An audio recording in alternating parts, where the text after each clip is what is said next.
के बदले ज़मीन, मकान के बदले ज़मीन, और आज लालू यादव के पास कुल मिलाकर 141 भूखंड हैं, 141 भूखंड, 30 फ्लैट और आधे दर्जन मकान के मालिक है, जिसका मैंने प्रमाण के साथ इस पुस्तक में एक एक संपत्ति का जिक्र किया है। तो ज़्यादा मजबूत सबूत बन जाता।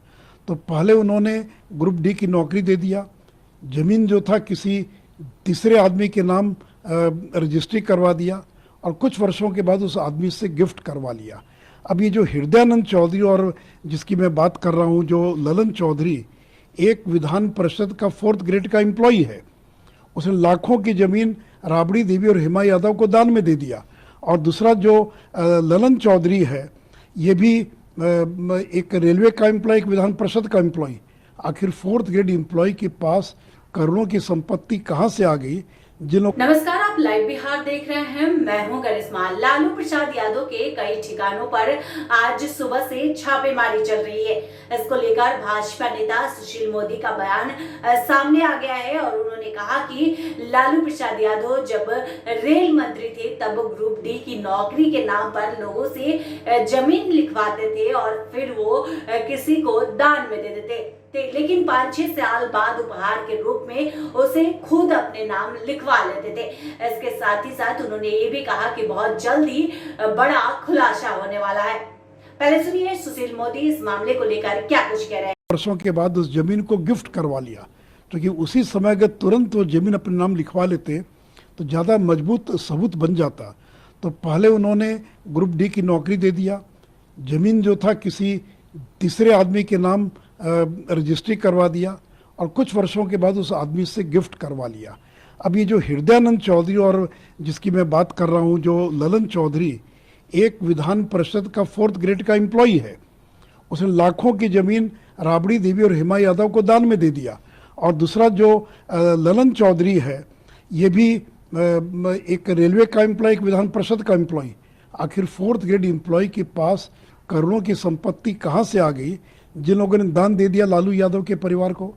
तो जैसा मैंने कहा कि मोडस ऑपरेंडी यही था कि हम तुमको नौकरी देंगे, और पहले सब्स्टिट्यूट के नाते नौकरी दी गई और बाद में नियमों का उल्लंघन करते हुए उसको रेगुलराइज कर दिया गया।